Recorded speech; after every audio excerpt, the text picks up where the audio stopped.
Hey everyone, thank you for joining us for NTX Inno's second Bytes with the Beat, our short one-on-one virtual conversations with local founders, investors, stakeholders, and thought leaders. They're modeled after our core newsletter, The Beat, and they're meant to be conversational, fun looks at the people, companies, and ideas that are driving the local ecosystem. So today, join me as I sit down with Richard Margolin, founder and CTO at RoboKind, which was also an NTX on Fire Blazer winner this year. So we'll be talking about some of the startup's technology as well as EdTech's current role during the pandemic. Just as a reminder, everyone tuning in, you are on mute. So if you have any questions while we're going through our conversation, please feel free to drop those in the question box and we'll try to get to as many of those as we can at the end. Real quick, for anyone who is unfamiliar with NTX Inno, American Inno, and what we do, we're part of a growing network of sites. We're currently in 14 markets. NTX Inno is actually the newest one. We just celebrated our 1-year anniversary last week. And we're committed to covering and connecting the local technology, startup, growth, and innovation ecosystem. We've got our weekly email newsletter, stories, monthly events, which are virtual, obviously, for now, directories, data, and more. NTX Inno is building a portal for the region's startup and tech communities. So check us out at ntxinno.com to see kind of what we're all about. Make sure you're signed up for our daily newsletter, The Beat, which will come out shortly after this conversation. It's really the best way to stay plugged into everything that's impacting the local innovation economy. You're going to get local tech startup news you need, analysis you won't find anywhere else, and info on upcoming events, cool job openings, and a lot more. So before we kind of kick it off today, Richard, if you would like to introduce yourself and tell us a little bit about RoboKind and what you all do. Sure. So I'm Richard Margolin. As you mentioned, I'm the Chief Technology Officer and one of the co-founders of RoboKind. And we're an education company, and we use small facially expressive robots like Jet here, if you're watching and not just listening, and we use them to help kids with autism learn social, emotional, and behavioral skills with a really substantial evidence-based curriculum. And then we also use the same robots to teach elementary school kids to code. And most of what we do are in public schools, so public elementary schools, largely with the coding course, and then full like preschool through 12th grade, as well as therapy centers and some residential centers with our autism program. And we really have just been astonished over and over again seeing how well kids engage with the robots, with both curriculum and the excitement and the really positive impact that our program's able to have with kids every day. Yeah, and I mean, I kind of wanted to start off with the current news of the day. A lot of school districts are going back, well, starting like virtual learning. Some are, balancing that in person and all that. But in kind of terms of RoboKind, how are kind of kids affected by, going into this virtual learning mode, and what has RoboKind's role kind of been in all of that? Yeah, so I mean, things are crazy right now when it comes to schools. From everything I've seen, and we're in 42 states and more than a dozen countries with our programs. And I mean, we've seen, everything from full remote to kind of blended in a bunch of different ways, parent choice as to whether their kids will be in class or remote. And I think what we've done and what we've really been working hard on since March, when everything really started, is trying to figure out how do we make sure that we're able to continue serving kids in whatever this environment looks like, which includes remote. And so, like with both our coding course and our autism curriculum, we basically developed virtual avatars of the robots. And so, as well as ways to use the robots remotely without having to be, in the same space as them. So our computer science course kind of already had that, and we just had to tweak the curriculum a little bit to be more focused in supporting remote learning. But we've had this kind of virtual robot, this fully simulated robot that runs like in browser. One of the goals was when we were developing it, and has proven to be really valuable that we thought it through this way, is developing it so that it can run basically on anything. Our kind of target goal was like a Chromebook that was 4 years old and only $150 when it was new. As a device we had to be able to run a full 3D simulation of a robot on, as well as a custom like coding and visual programming environment and all this other stuff, because kids needed to be able to use it. And before COVID, we were doing that anyway because we wanted kids to be able to continue to work through their curriculum and get excited and continue to learn, even if they didn't have direct access to the robot. Because I saw a lot of really cool programs out there that used robots, but they didn't actually, or they required access to the robot, which meant kids pretty much had to be in class, and outside of class, that was it. They couldn't keep going. And by developing the avatar, we were already enabling them to keep working on stuff and dive deeper and come up with crazy stuff on their own.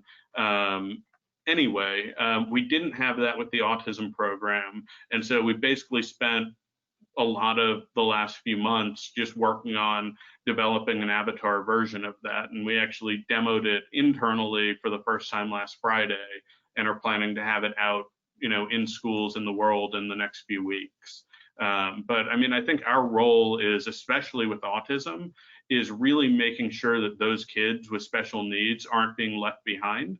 Because we've just seen, really frankly, when the pandemic started and schools and school districts were struggling to just figure out what they were doing at all, we unfortunately, and it's just the reality, they were focusing on their entire population, which means the kids with special needs weren't really being cared for and addressed. And so we're making sure that, at least with the groups we work with who need help with social and emotional learning, that we're able to support them and support the teachers and make it as easy as possible for them to use it. And so by adding an avatar and being able to use the robot remotely and video chat directly into the app and stuff like that, we're getting there.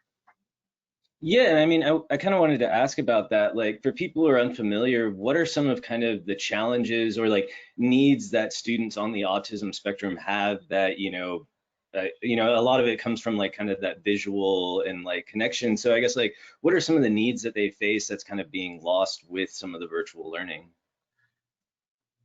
I think some of the things that are being lost, and autism is a broad thing. It's not really one thing, and it's a spectrum for a reason. And the reality is it's a multi-axis spectrum. So it's you'll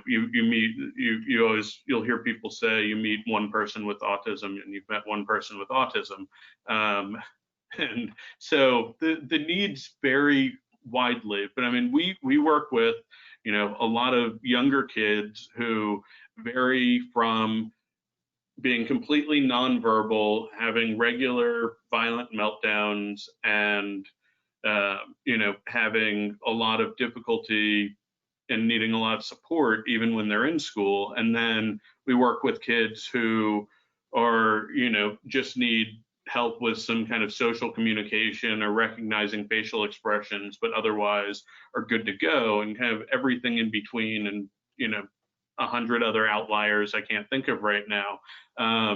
But these kids need support. And so if they're not able to be in the classroom, at least for the subset that's maybe on that, that more severe end and needing a lot more support, even they're not going to be able to do remote learning on their own, right? They're going to need some parent involvement and stuff like that. So we've really worked to really put out a lot of support materials for parents. We spent the summer releasing free videos of our lessons, as well as lesson plans, so that parents had something to work with over the summer. And now that we've got this avatar coming out, we're trying to really think through, besides the regular kind of setup we've had historically, where you've got a teacher running a lesson with a student, how do we look at alternative models that, you know, can utilize parents as facilitators, can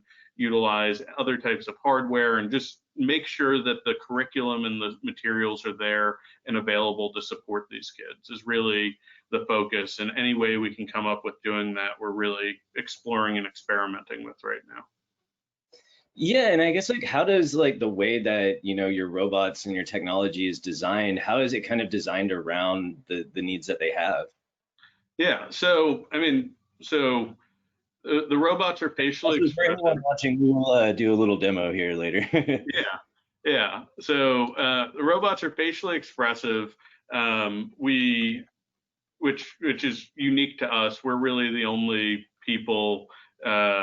We're the only company who has actually figured out how to put a facially expressive robot into production. There are others out there, but they're still largely one-offs and hand built.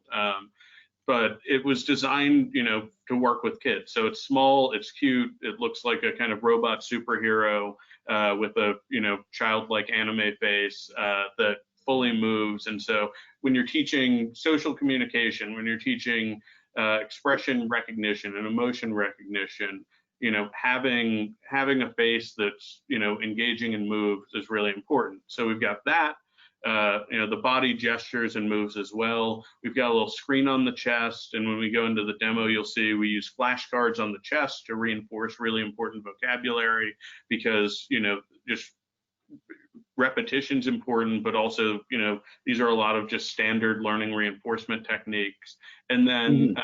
getting into more of the kind of therapeutic side of the evidence-based practices, most of our curriculum is structured around what are called social narratives, which is really just process-oriented learning. So I'll do this demo later, but like simplistically, I'm teaching you how to say hi in the simplest way. You know, the process we'll teach is when we greet someone, we look, we smile, we say hi. Look, smile, say hi. And there will be a card on the chest that pops up for each one of those words.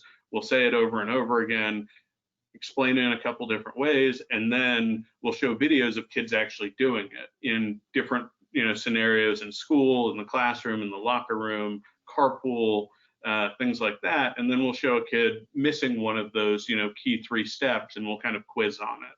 And so that's really the basic structure of a lot of our curriculum.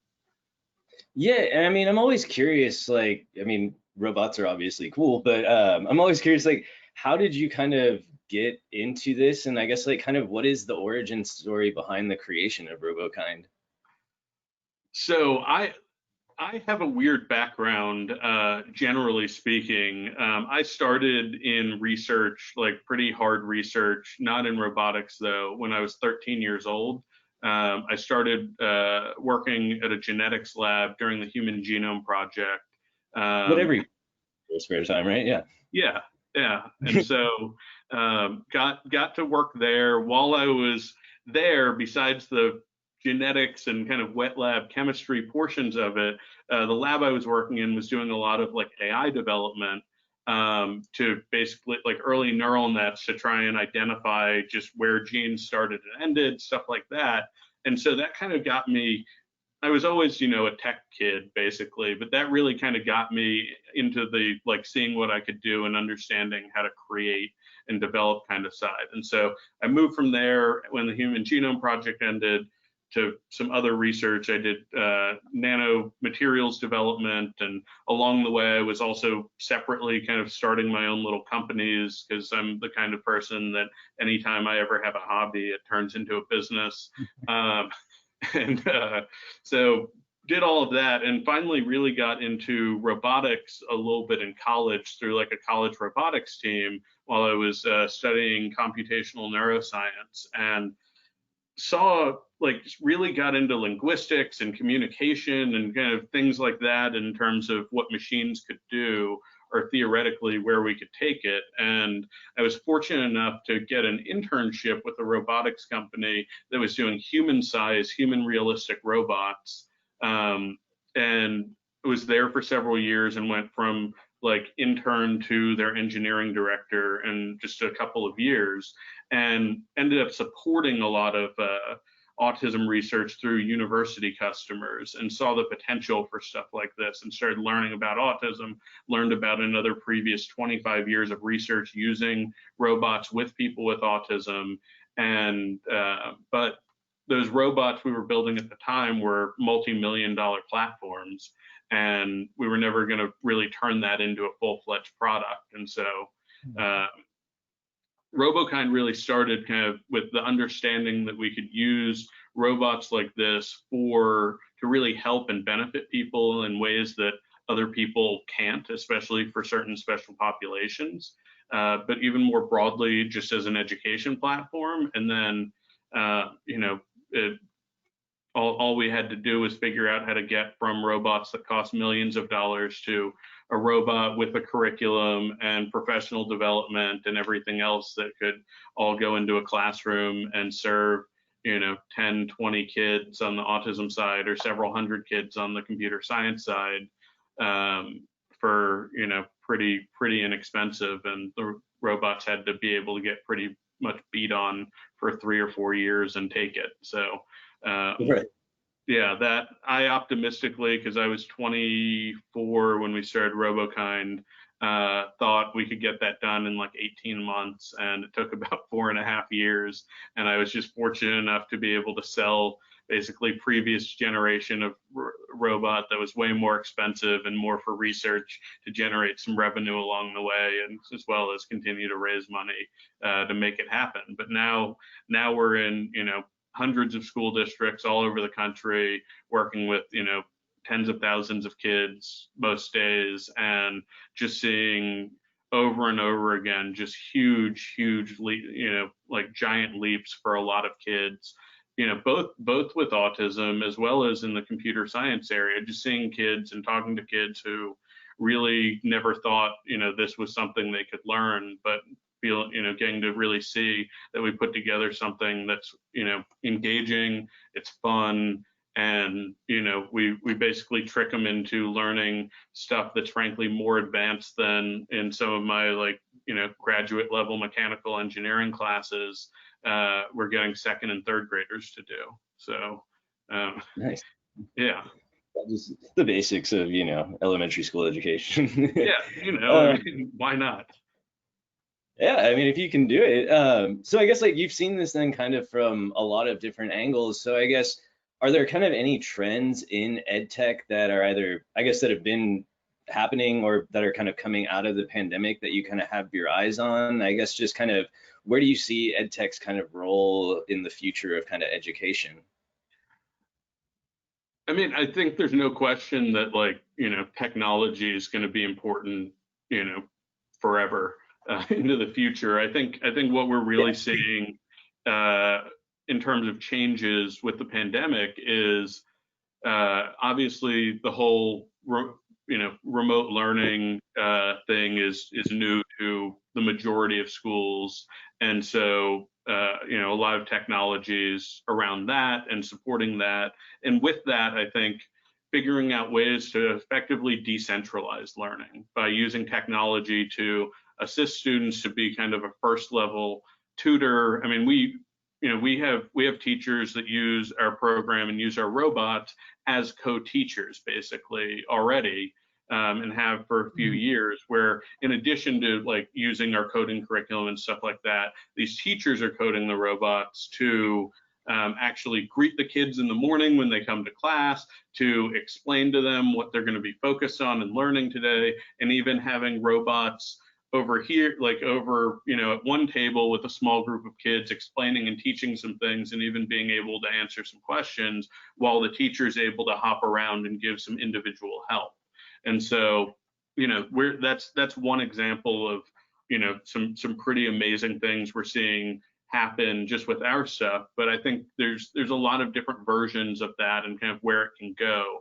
And I think some of that is basically kind of the extension of adaptive and individualized learning that's kind of been slow rolling into education for past several years.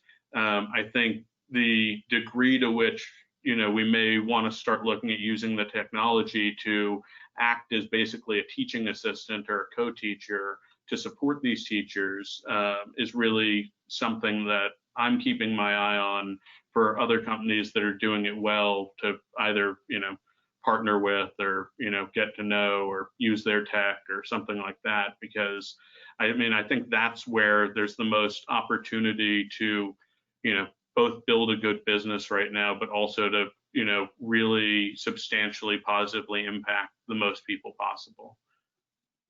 Yeah, for sure. I want to make sure we have time. So I guess would you like to kind of show us what you guys can do? Yeah, absolutely. Here, let's see. Screen share.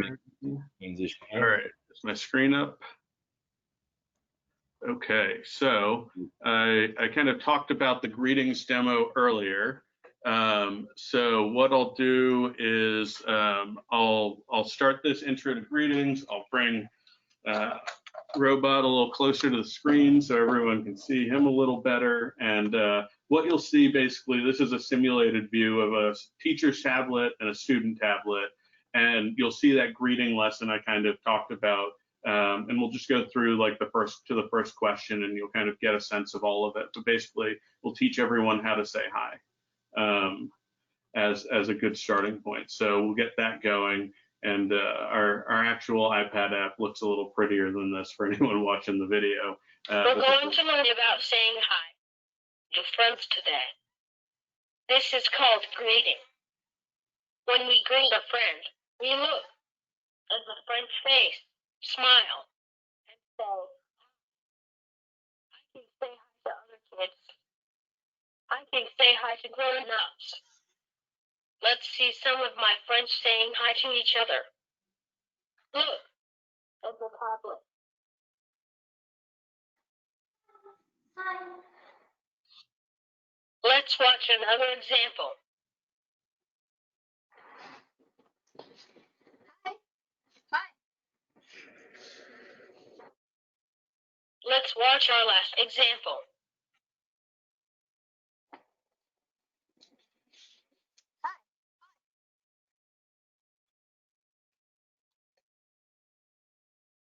See how my friends looked at each other's faces, smiled, and said, these were good greetings. Let's watch more friends. See if they can do it right. Look at the tablet.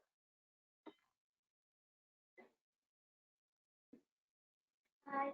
Hi. My friend did not do a good job with the greeting. He did not do something. What does my friend need to do? Look at the tablet. So, and then basically we reuse those icons, those flashcards as the answer buttons.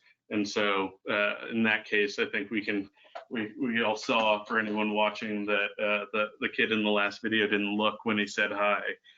But I'll stop it there. But I mean, this is kind of where we start doing data collection and things like that within these lessons. And one of the cool things is between baselining kids when they come into the program, so we're measuring their gains against kind of their own starting point, and just how far distributed we are at this point, we actually generate and collect more data on basically autism lessons and autism therapy like interactions in a week than the largest autism therapy studies in history.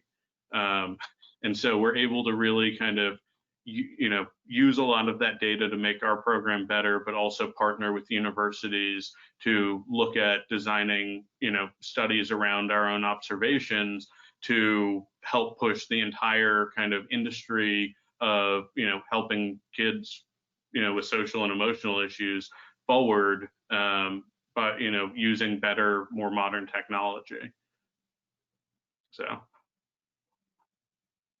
yeah, and I guess, are there like any kind of interesting things that you've kind of found through going through some of that data? Oh yeah, so this is a really simple one, but it's just kind of what the gold standard has been and what we've observed.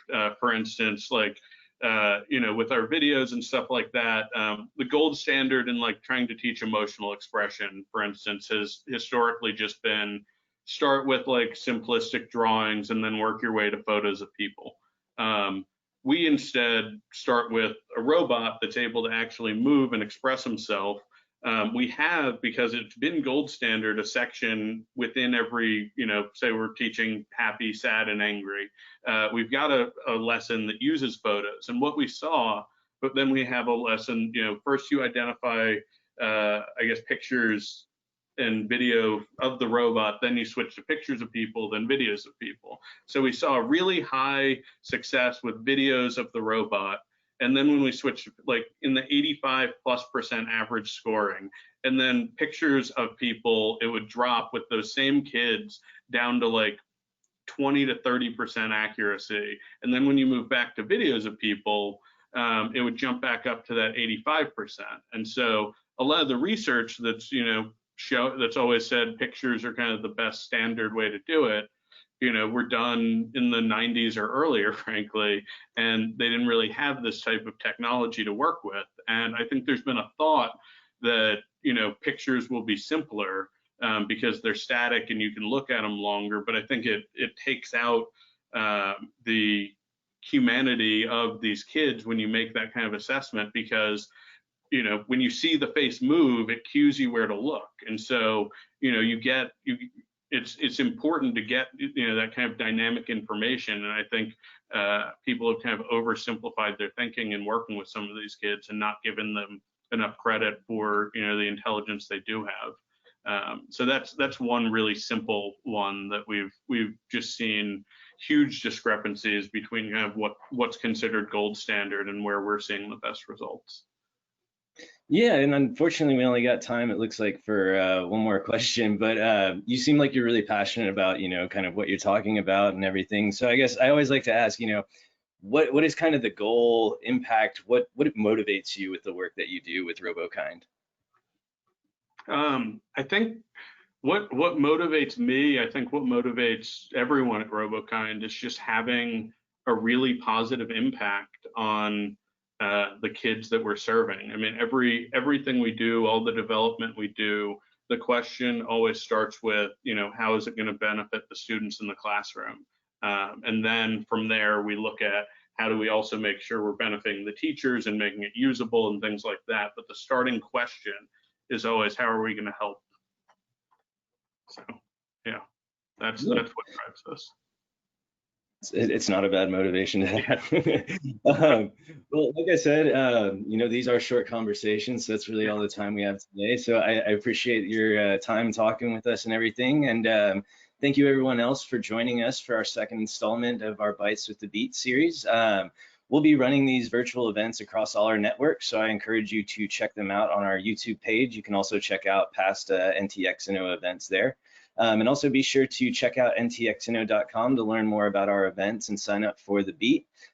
Richard, thank you again for joining us. And if anyone did have questions during the event, please feel free to email me at kcummings@ntxinno.com, or sorry, kcummings@americaninno.com, and I will try to get those answered for you. So thank you guys all again, and have a great rest of your day. Thanks, everyone. And also, you can learn more about us at robokind.com. Yes, robokind.com. Y'all have a good day.